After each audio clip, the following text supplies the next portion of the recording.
Un peu l'argumentaire là est à côté dès lors qu'on a organisé les élections, les consultations référendaires sur toute l'étendue du territoire. On s'est même vanté ici que ça fait partie des meilleures élections qu'on a organisées. Donc l'argument de la sécurité, je ne pense pas que même les autorités veuillent parler de ça parce que les raisons qui ont été évoquées par le ministre d'État pour reporter, je pense que les raisons sécuritaires n'en font pas partie. Ce que on attend surtout au niveau de la classe politique, c'est plus de considération.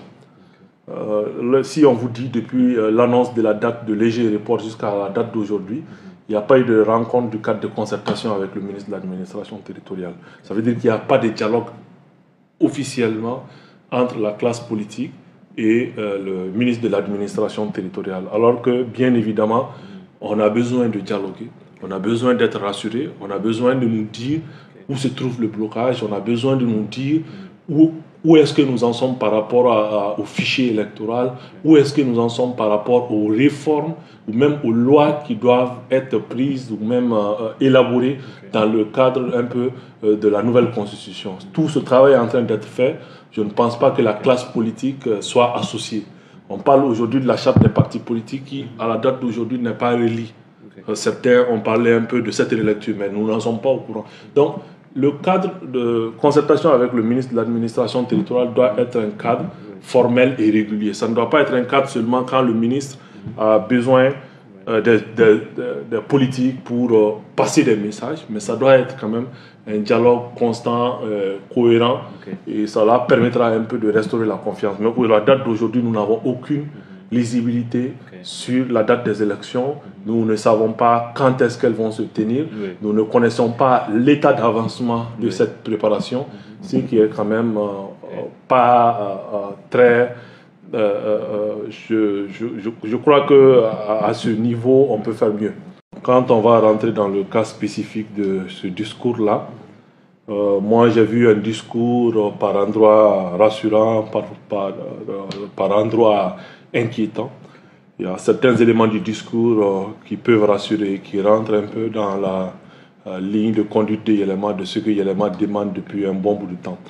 Notamment le dialogue intermalien dont il a parlé. Pour nous, aujourd'hui, on ne peut pas sortir de cette crise tant que les Maliens, entre eux, ne discutent pas.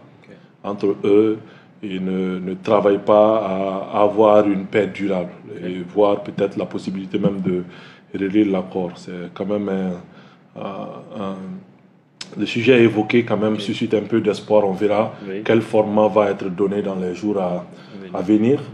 Il y a aussi des éléments relatifs à la volonté de vouloir rééquiper l'armée, de le doter en équipement.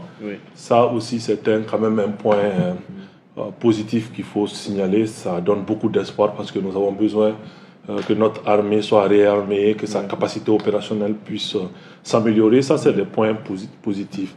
Maintenant, ce qui m'a le plus inquiété, j'ai vu un discours, après 3 ans de transition, ça devait être un discours où on parle des actions qu'on a pu réaliser.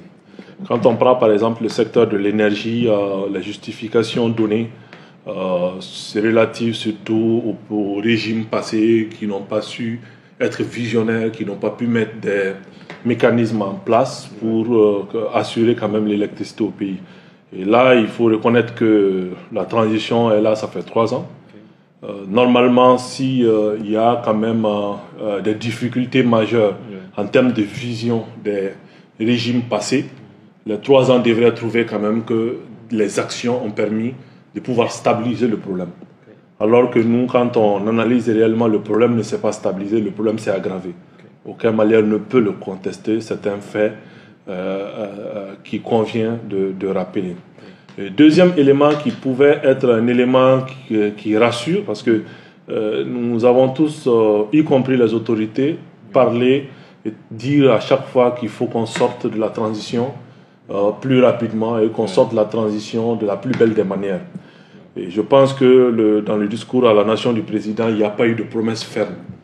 Il a été dit que des efforts vont être accentués pour nous sortir, pour qu'on retourne à l'ordre constitutionnel. Ce n'est pas une promesse ferme.